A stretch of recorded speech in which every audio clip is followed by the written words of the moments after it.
दोस्तों गिरी टूडल के इस प्लेटफॉर्म पे आपका बहुत बहुत स्वागत है। आज हम नाइन्थ का ट्राइंगल लेसन का प्रैक्टिस सेट नंबर 3.1 का क्वेश्चन नंबर 7 से लेके क्वेश्चन नंबर 10 कवर करने वाले हैं दोस्तों। और इस टाइप के क्वेश्चन आपके एग्जाम में 4 मार्क्स के लिए आने के चांसेस बहुत ज्यादा हैं, तो आपको बहुत अच्छे तरीके से कंप्लीट करना चाहिए। बहुत ही सिंपल स्टेप्स के साथ हम ये सब चीजों को सॉल्व करेंगे और आपको बहुत मजा आ जाएगा। चलो वन बाय वन स्टार्ट करते हैं दोस्तों। यहाँ पे फर्स्ट क्वेश्चन मतलब question number 7 in triangle ABC. सबसे पहले इन ट्राइंगल एबीसी है तो दोस्तों अपने को एक ट्राइंगल बनाना होगा, तो मैं एक ट्राइंगल बना दे रहा हूं। ट्राइंगल एबीसी बन गया। Bisector of angle A and angle B intersect at point O, मतलब यहाँ पे दो बाइसेक्टर्स है दोस्तों। बाइसेक्टर मतलब क्या होता है, ये एंगल बाइसेक्टर। यहां से देखो मैंने एक बाइसेक्टर ड्रॉ किया, यहां से एक और बाइसेक्टर ड्रॉ कर रहा हूं, और ये दोनों ही बाइसेक्टर दोस्तों एक पॉइंट पे इंटरसेक्ट हो रहे हैं, जिस पॉइंट का नाम क्या है ओ। और ये किसका बाइसेक्टर है दोस्तों, एंगल ए का, और ये किसका बाइसेक्टर है दोस्तों, एंगल बी का। अब यहाँ पे ये होने के बाद यहाँ पे हमें पॉइंट, यहाँ पे सी का एंगल दिया है दोस्तों, कितना दिया है 70 डिग्री।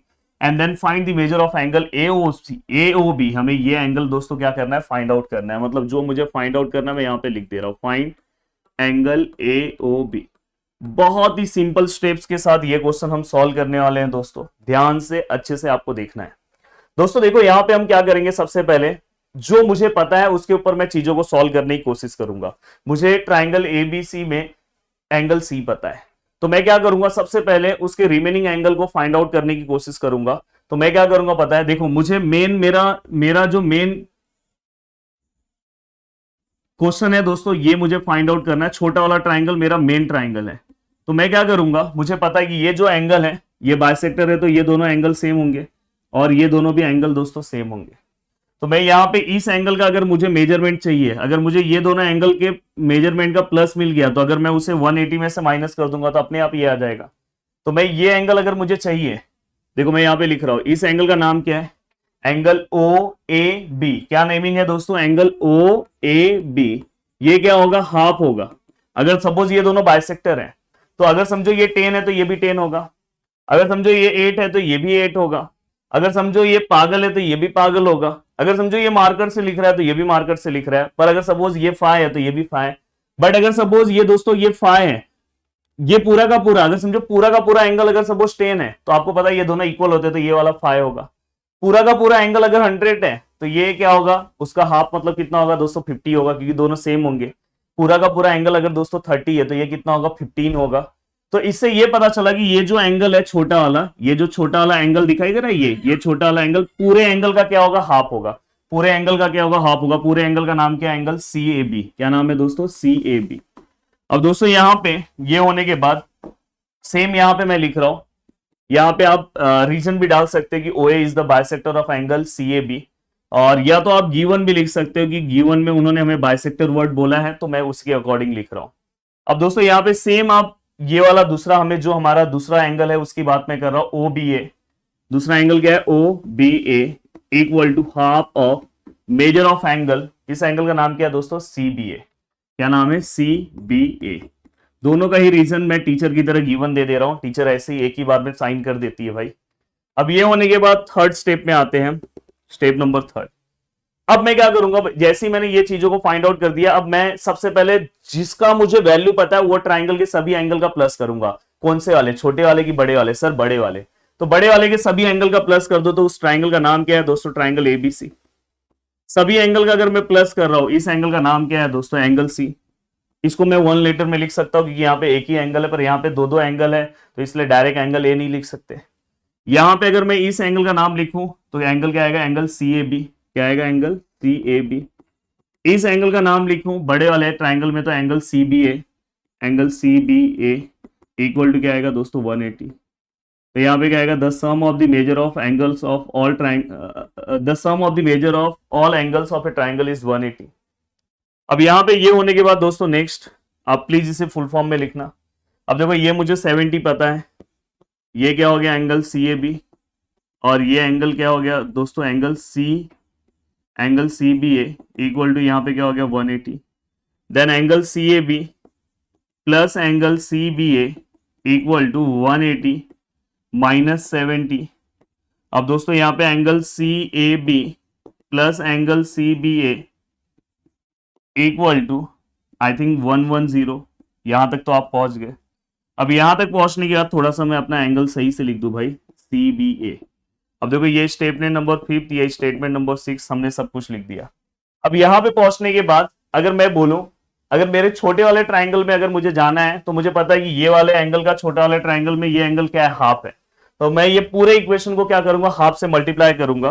देखो इसके सॉल्यूशन को सॉल्व करने का बहुत सारा तरीका है। अगर मैं हाफ से मल्टीप्लाई करूंगा तो यहाँ पे एंगल CAB, और यहां से भी हाफ से मल्टीप्लाई हो जाएगा एंगल CBA, और यहां पे भी दोस्तों हाफ से मल्टीप्लाई हो जाएगा। तो यहां पे मैं लिख रहा हूं multiply half through out. Through out मतलब दोस्तों पूरे से आपको क्या करना है, मल्टीप्लाई करना है। अब जैसे ही आपने थ्रू आउट मल्टीप्लाई किया हाफ को, अब देखो चेंजेस क्या होगा, यहां पे साइड में हम लिखते हैं ध्यान से अच्छे से। Next step, statement number 8। हाँ, अगर ये नंबरिंग में अगर कुछ ऊपर नीचे हो जाए तो ध्यान रखना, क्योंकि मेरा मेन मोटो ये होता है। अब अगर आप ध्यान से अगर इस चेहरे को देखते हो तो ऑलरेडी दोस्तों मैंने स्टेटमेंट नंबर फर्स्ट में कहीं पे निकाला है, हाफ ऑफ एंगल CAB क्या होता है। देखो ये half of angle CAB equal to, मैंने इसका वैल्यू निकाला है, क्या है, एंगल OAB। क्या निकाला है, एंगल OAB, एंगल OAB। दोस्तों मैंने हाफ ऑफ एंगल CBA इसका वैल्यू भी निकाला है, हाफ ऑफ एंगल CBA का ही वैल्यू निकाला है दोस्तों। ये देखो ये इसका वैल्यू क्या है दोस्तों, एंगल OBA इक्वल टू, और अगर आप हाफ ऑफ इसको करोगे दोस्तों तो आई थिंक 55 आएगा। तो इसका आंसर कितना आएगा, 55। तो ये भी हमने लिख दिया। अब ये लिखते टाइम जहां से आपने लिखा है उसका नंबर डाल दो, फर्स्ट एंड सेकंड। देखो बहुत इजी, देखो सबसे पहले स्टार्टिंग का ये 2 स्टेप सभी को समझ में आया। जो मुझे एंगल चाहिए था छोटे वाले ट्राइंगल का, दोनों को मैंने लिख दिया हाफ ऑफ बड़ा वाला एंगल, क्योंकि एंगल बाइसेक्टर है। अब दोस्तों इसके बाद मैंने कुछ नहीं किया, मैंने बड़े वाले ट्राइंगल में the sum of the measure of all angles of a triangle is 180 वाला रूल अप्लाई किया, और रूल अप्लाई करने के बाद फाइनली मुझे ये मिला। फिर मैंने देखा यार इधर तो हाफ ऑफ है, तो मैंने क्या किया, दोनों ही पूरे इक्वेशन को हाफ ऑफ से मल्टीप्लाई किया, फिर इसका वैल्यू ये लिखा, इसका वैल्यू ये लिखा, और फाइनली ये मुझे मिल गया। अब ये मिलने के बाद बस आपको जिस ट्राइंगल में वैल्यू चाहिए उस ट्राइंगल में sum of the measure of all angles of a triangle is 180 apply कर दो, आंसर आ जाएगा।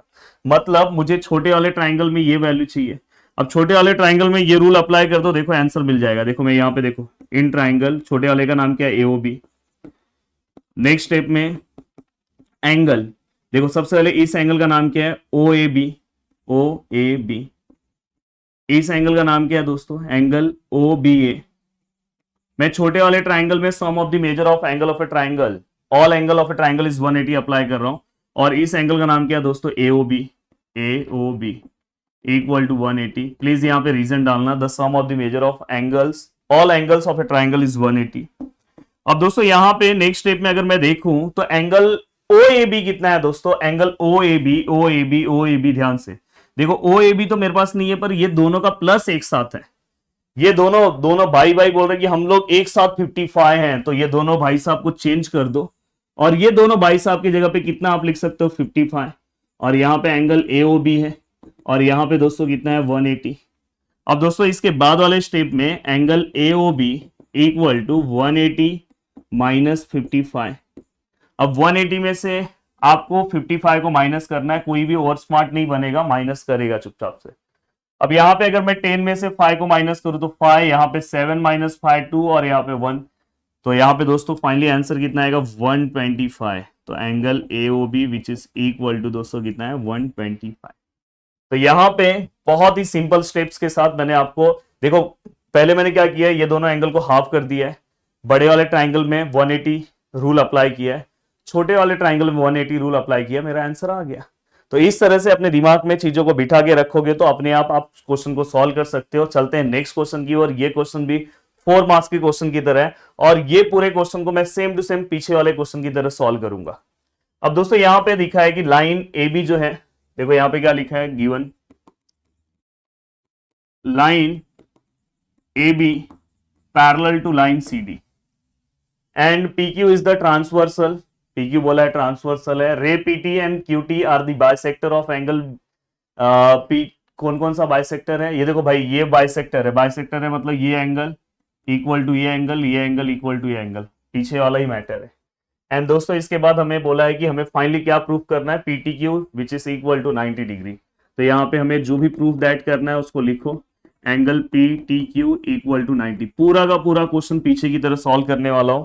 सबसे पहले देखो मेन मोटो कौन सा है, मेरा जो ट्राइंगल है, मेन ट्राइंगल, मुझे इस ट्राइंगल में चलना है, इसका वैल्यू 90 लाना है। मतलब ये वाला एंगल और ये वाला एंगल पहले अगर मुझे मिल जाए तो अपने आप ये 90 आ जाए। तो मैं क्या करूंगा, ये वाला एंगल जो है दोस्तों, ये आपको पता है बाइसेक्टर है, तो ये वाला एंगल, ये पूरे बड़े वाले एंगल का, देखो ये वाला जो एंगल है पूरे बड़े वाले एंगल का क्या होगा, हाफ होगा। अगर बाइसेक्टर है, बाइसेक्टर मतलब मैंने क्या बोला, अगर ये फाइ है, अगर पूरा का पूरा 10 है तो ये क्या होगा फाइ, पूरा का पूरा अगर समझो 100 है तो ये क्या होगा 50, अगर पूरा का पूरा अगर समझो 200 है तो ये 100 होगा। तो इस एंगल का नाम क्या है दोस्तों, देखो मैं सम कहां से, पिछले बार की तरह ही सम सॉल्व करूंगा। यहाँ पे सम कहां से स्टार्ट करूंगा, angle T P Q, angle T P Q is half है। हाफ किसका है दोस्तों, पूरे बड़े वाले एंगल का। पूरे बड़े वाले एंगल का नाम क्या है, बीपी क्यू। क्या नाम है दोस्तों, बी पी क्यू।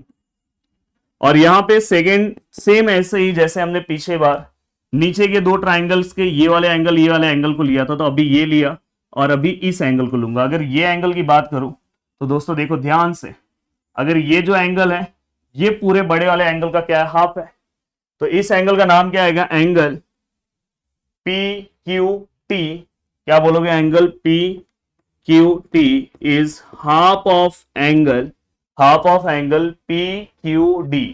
क्या नाम आएगा दोस्तों, पी क्यू डी। दोनों का ही रीजन मैं क्या लिखूंगा, गिवन। और आप रीजन लिख सकते हो कि ये PT is the bisector of angle BPQ and QT is the bisector of angle PQD, आप लिख सकते हो। नेक्स्ट स्टेप में दोस्तों स्टेटमेंट नंबर 3, जैसे ये अपना काम हो जाता है देन इसके बाद हम क्या करते हैं, कुछ चीजों को ढूंढने की कोशिश करते हैं। जैसे इसके पिछले बार हमें एक एंगल 70 दिया था, तो हमने sum of the measure of angle of a triangle is 180 apply कर दिया था। बट यहाँ पे दोस्तों ऐसा तो कुछ दिया नहीं है। तो यहाँ पे पर इन्होंने एक चीज हमें दिया है गिवन में, देखो ये बहुत इंपॉर्टेंट चीज है दोस्तों। देखो मैं लिख रहा हूं ए बी जो है पैरेलल है किसको, सी डी को। ये उन्होंने हमें गिवन दिया है। अगर उन्होंने ये गिवन दिया है तो इससे ये पता चल रहा है दोस्तों, अगर ये लाइन अगर इस लाइन को पैरेलल है, मतलब दोस्तों ये दोनों एंगल का प्लस 180 होगा। मतलब ये दोनों एंगल का प्लस कितना होगा, 180। मतलब दोस्तों एंगल बीपीक्यू प्लस एंगल, नीचे वाले एंगल का नाम क्या है, इस वाले एंगल का नाम क्या आएगा, बड़े वाले का, P Q D equal to कितना आएगा दोस्तों, 180। कौन सा test, interior angle test. Interior angle test. Interior angle क्यों बोला, क्योंकि ये अंदर के एंगल है। ऑलरेडी आपने सेकंड लेसन में सभी चीजों को पढ़ लिया है। अब दोस्तों इसके बाद क्या होगा, अब यहाँ पे आपको पता है यहाँ पे हाफ हाफ से मल्टीप्लाई किया है, तो मैं इस पूरे इक्वेशन को हाफ से मल्टीप्लाई करूंगा जैसा मैंने पीछे किया है। तो हाफ से मल्टीप्लाई कर रहा हूं बीपी क्यू को, फिर इसे भी हाफ से मल्टीप्लाई कर रहा हूं पी क्यू डी को, और इसे भी अगर मैं हाफ से मल्टीप्लाई कर रहा हूं तो यहाँ पे क्या आएगा, multiply half through out. Please उसको फुल फॉर्म में लिख लेना, चलो लिख देता हूं, through out, multiply half through out हमने लिख दिया। अब नेक्स्ट स्टेप में दोस्तों, नेक्स्ट स्टेटमेंट नंबर 6, ध्यान से अच्छे से देखना है। अब देखो यहाँ पे इस वाले का पूरा वैल्यू आपके पास है दोस्तों, half of angle BPQ. Half of angle BPQ का आंसर कितना है दोस्तों, टीपीक्यू। तो इसका आंसर क्या आएगा दोस्तों, T P Q plus half of angle P Q D का भी आंसर है दोस्तों आपके पास। आंसर क्या है इसका, P Q D equal to दोस्तों, इसका अगर मैं हाफ करूंगा तो कितना होगा, 90। 180 का हाफ 90। तो आप जहां जहां से ये सब वैल्यूज लिखे उसका रीजन डाल दो। फर्स्ट से लिखा हूं, सेकेंड से लिखा हूं, ज्योमेट्री में रीजन बहुत मायने रखता है, एंड फिफ्थ से लिखा हूं। अब ये होने के बाद दोस्तों अब मेन हमें मिल गया, हमें बचे हुए दोनों एंगल का प्लस मिल गया 90। तो पता है कि ये 90 अब आने वाला ही है। तो अब जिस ट्राइंगल में अपना मेन रोल है उस ट्राइंगल में हम सभी एंगल का प्लस करेंगे in triangle P T Q, T T Q. Measure of angle, इस एंगल का नाम क्या है दोस्तों, T P Q, T P Q. इस एंगल का नाम क्या है दोस्तों, P Q T, P Q T.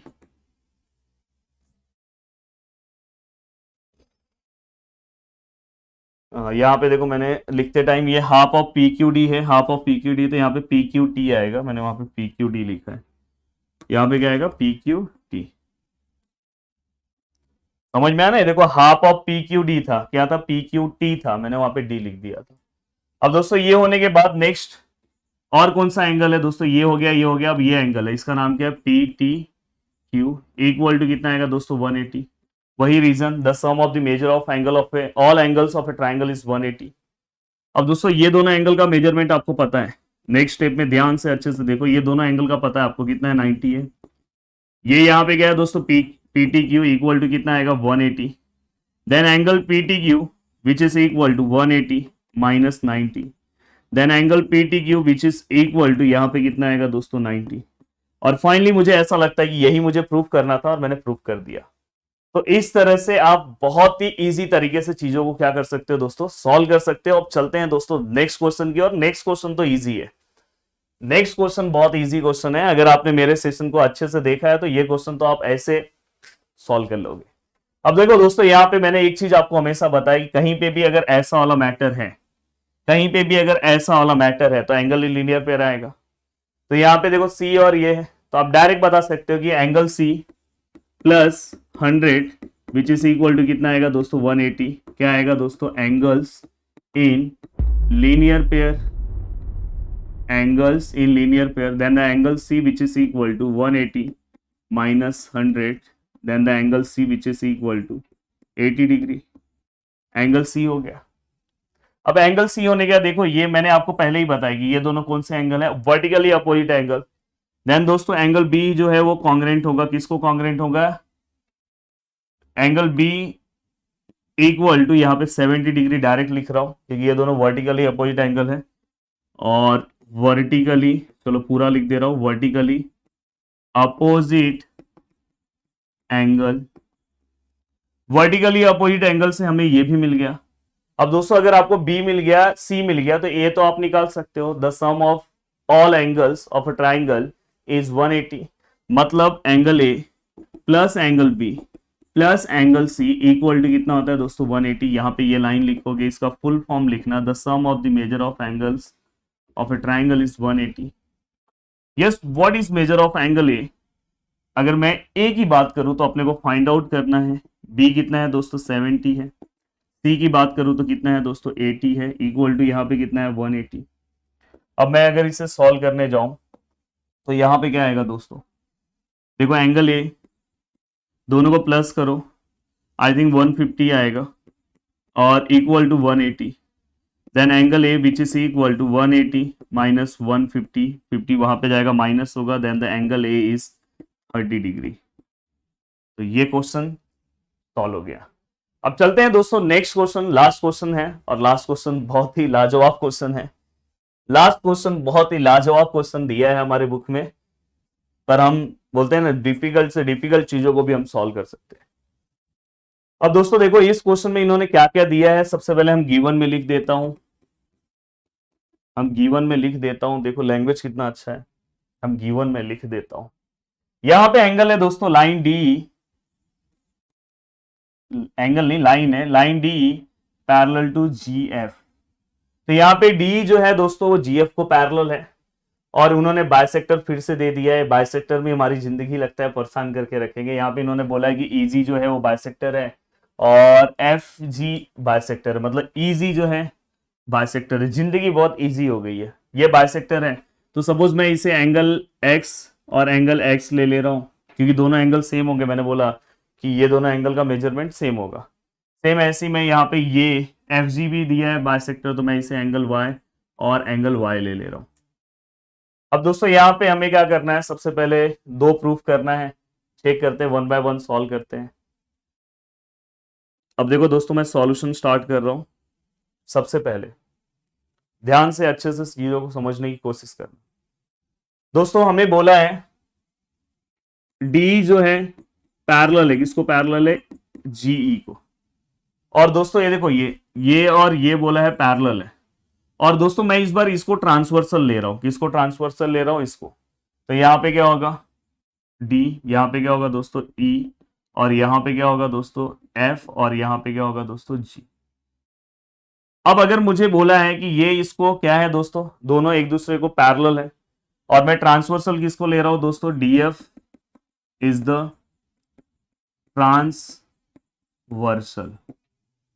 अब दोस्तों अगर मैंने इसको ट्रांसवर्सल लिया तो मतलब ये जो एंगल है, इस एंगल का नाम क्या है दोस्तों, E D F, angle E D F congruent to angle, इस एंगल का नाम क्या है दोस्तों, ये जो एंगल है इस एंगल को कॉन्ग्रेंट हो जाएगा, तो इस एंगल का नाम क्या है, डी एफ जी। क्या नाम है, एंगल डी एफ जी। ये हमने लिख दिया। यहां पे हम क्या लिखेंगे, बाय अल्टरनेट एंगल, देखो जेड बन रहा है, देख लो अल्टरनेट एंगल। अब बाय अल्टरनेट एंगल हमने ये लिख दिया, और उसके साथ मैं और भी कुछ लिख सकता हूं कि अगर सपोज ये y, ये एंगल अगर इसको कॉन्ग्रेंट है, अगर ये y है तो ये भी कितना हो जाएगा दोस्तों, y। तो मैं ऐसा लिख भी सकता हूं, इसके बाद वाले स्टेप पे चाहिए तो मैं लिख सकता हूं कि इस एंगल का नाम क्या है दोस्तों, E D F, angle E D F also y degree, ये मैं लिख सकता हूं, ये अगर ये दोनों से कॉन्ग्रेंट है। अब यहां तक मैं पहुंचा।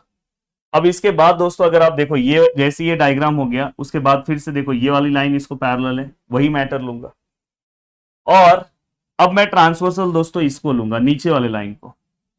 और जब भी आपको पता है कि अगर समझो ये ऐसा, अगर सपोज ये लाइन इसको पैरेलल है, तो ये एक के नीचे एक जो एंगल होता है उसको हम क्या बोलते हैं, करस्पॉन्डिंग एंगल। तो मतलब ये वाला एंगल इस एंगल को कॉन्ग्रेंट होगा, और इसको हम बोलेंगे करस्पॉन्डिंग एंगल। कौन सा एंगल, करस्पॉन्डिंग।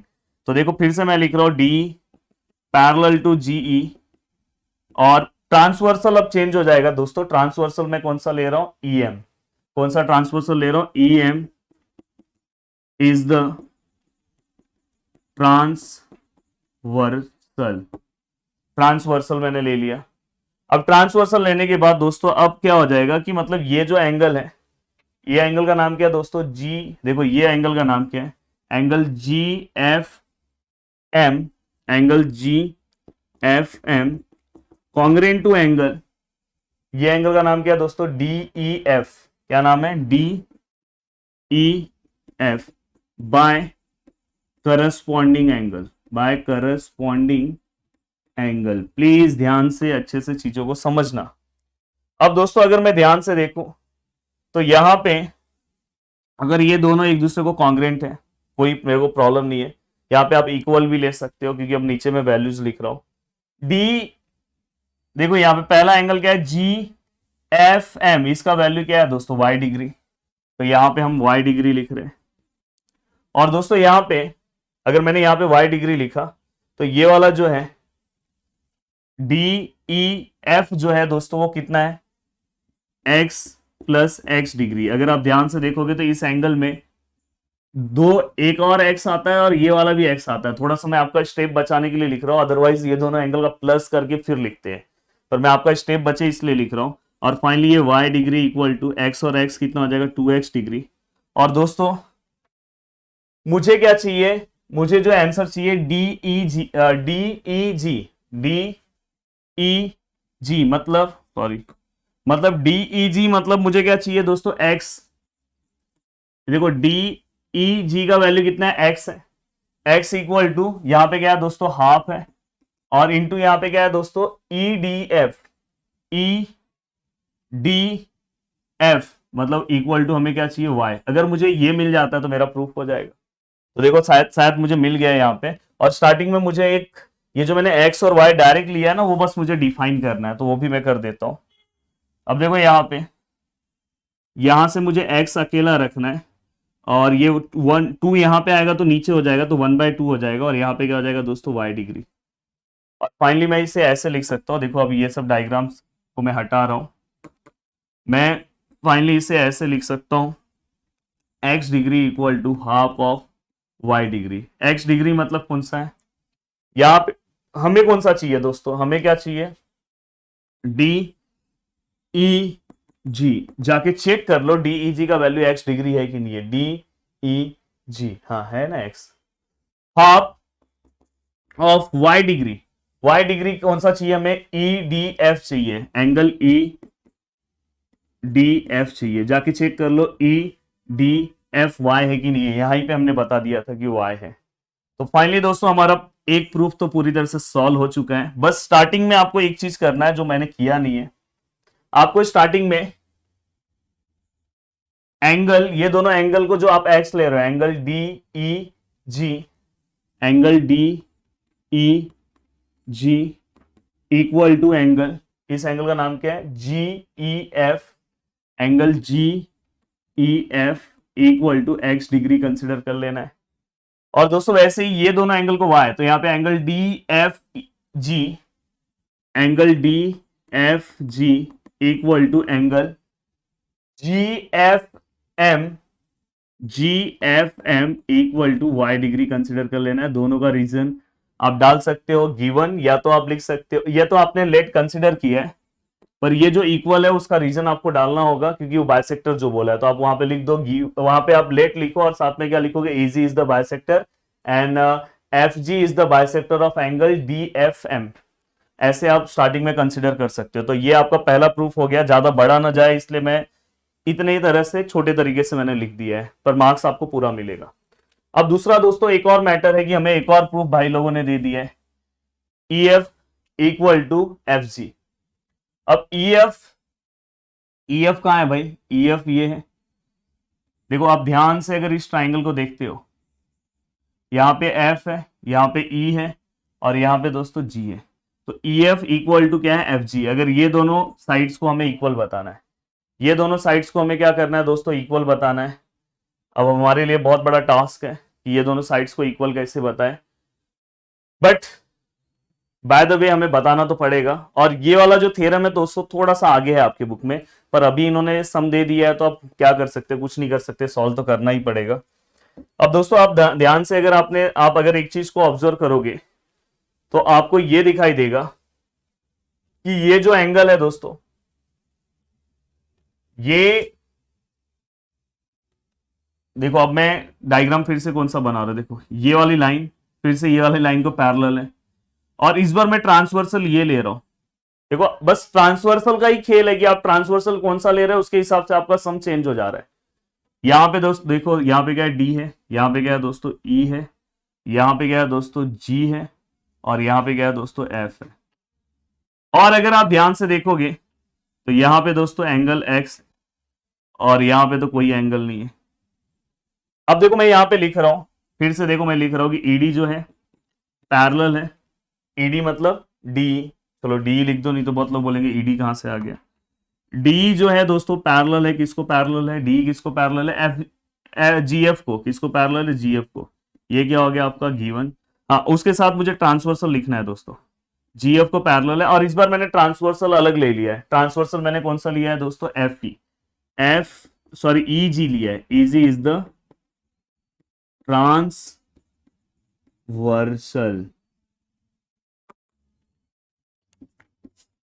अब देखो दोस्तों अगर मैंने जो ट्रांसवर्सल लिया है उसके हिसाब से अब गेम यहाँ पे चेंज होने वाला है। मतलब ये जो एंगल है, ये एंगल इस एंगल को कॉन्ग्रेंट हो जाएगा। तो angle D E G, angle D E G equal to angle, इस एंगल का नाम क्या है दोस्तों, ई जी एफ, ई जी एफ। ये क्या आएगा दोस्तों, बाय अल्टरनेट एंगल। जेड बन रहा है कि नहीं बन रहा है, बाय अल्टरनेट एंगल। अब दोस्तों अगर ये x है तो ये भी कितना हो गया, x हो गया, दिखाई दे रहा है ना, ये वाला लाइन इसको सेम है, तो ये x है तो ये भी x है, तो यहाँ पे फाइनली ये भी क्या हो गया, x हो गया।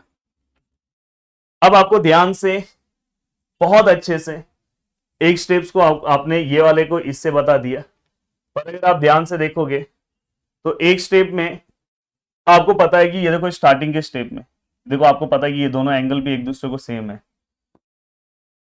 देखो मैं यहीं पे लिख रहा हूं, बट इस एंगल का नाम क्या है दोस्तों, इस एंगल का, ये दोनों एंगल भी एक दूसरे को सेम है, तो इस एंगल का नाम क्या है, D E, angle D E G equal to angle, ये वाला एंगल इस एंगल को सेम है क्योंकि बाइसेक्टर है, तो ये एंगल का नाम क्या है दोस्तों, G E F, angle G E F.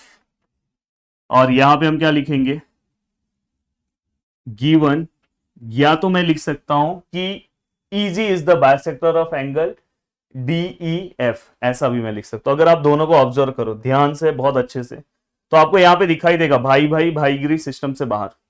भाई भाई भाईगिरी सिस्टम से बाहर मतलब यहाँ पे आपको दो ऐसे टर्म्स दिखाई देंगे जो सेम है। ये देखो ये दोनों सेम है, तो ये दोनों गायब हो जाएंगे। या तो आप ऐसा भी समझ सकते हो कि ये देखो ये जो टर्म है ये नीचे है पर ये इक्वल टू ये है, तो मैं इसकी जगह पे ये लिख सकता हूं।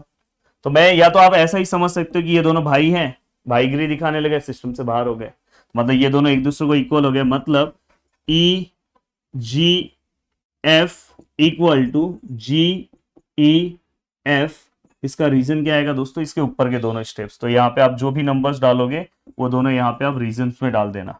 अगर दोस्तों ध्यान से देखो, ध्यान से, थोड़ा सा टफ क्वेश्चन है, मैं बार बार बोल रहा हूं, इतना इजी क्वेश्चन नहीं है। ई जी एफ, ई जी एफ मतलब ये एंगल अपने को मिल गया। देखो मैं इस ट्राइंगल की बात कर रहा हूं, यहां पे एफ है, यहां पे क्या है दोस्तों ई है, और यहां पे क्या है जी है। तो मुझे क्या मिल गया, ई जी एफ मतलब ये एंगल मुझे मिल गया। दूसरा एंगल क्या मिल गया दोस्तों, जी ई एफ मतलब ये एंगल भी मिल गया। ये एंगल एक दूसरे को कॉन्ग्रेंट है। अगर कभी भी, अभी आप आगे पढ़ने वाले हो, अभी नहीं है, अगर ये दोनों एंगल अगर एक दूसरे को कॉन्ग्रेंट है तो इसके अपोजिट साइड्स भी कॉन्ग्रेंट हो जाएंगे। तो वैसे ही अगर ये दोनों एंगल कॉन्ग्रेंट है तो इसके सामने ये साइड है, ये एंगल के सामने ये साइड है, ये दोनों साइड भी कॉन्ग्रेंट हो जाएंगे। मतलब इस एंगल के सामने कौन सा साइड है दोस्तों, ई एफ, मतलब ई एफ जो है वो इक्वल हो जाएगा, किसको इक्वल हो जाएगा, इसके सामने कौन सा साइड है दोस्तों, इस एंगल के सामने कौन सा साइड है, एफ जी। कौन सा साइड है दोस्तों, एफ जी। देखो आपको E F equal to F G दिखाना था, आपने दिखा दिया। बस यहाँ पे रीजन मायने रखता है, और वो रीजन जो है वो आगे के एक्सरसाइज का है दोस्तों। पर यहाँ पे मैं अभी आपको अभी बता दे रहा हूं, कभी भी अगर एंगल अगर इक्वल है और अगर साइड आपने इक्वल बताया तो उसमें हम बोलते हैं by converse of isosceles triangle theorem. ध्यान रखना, कभी भी अगर एंगल इक्वल है और आपने साइड इक्वल बताया तो इसको बोलते हैं converse of isosceles triangle theorem. और अगर साइड अगर इक्वल है और आपने एंगल कॉन्ग्रेंट बताया तो इसको हम बोलते हैं आइसोसेलस ट्राइंगल थ्योरम, जो हम आगे पढ़ने वाले हैं। पर मालूम नहीं जिन्होंने बुक डिजाइन किया है वो कैसे यहाँ पे डाल दिए क्वेश्चन, पर चलेगा, कोई दिक्कत नहीं, हमने तो पढ़ लिया। तो आज जो मैंने आपको 4 क्वेश्चंस कराए, ये चारों क्वेश्चन बहुत ज्यादा इंपॉर्टेंट है, और इसी के साथ हमारा फर्स्ट एक्सरसाइज कंप्लीट हो गया। नेक्स्ट लेक्चर में हम कंप्लीट करेंगे अपना नेक्स्ट एक्सरसाइज नंबर 3.2। वीडियो को देखने के लिए दिल से थैंक्स। जल्दी मिलेंगे दोस्तों नेक्स्ट लेक्चर में। बाय बाय, टेक केयर, जय हिंद दोस्तों।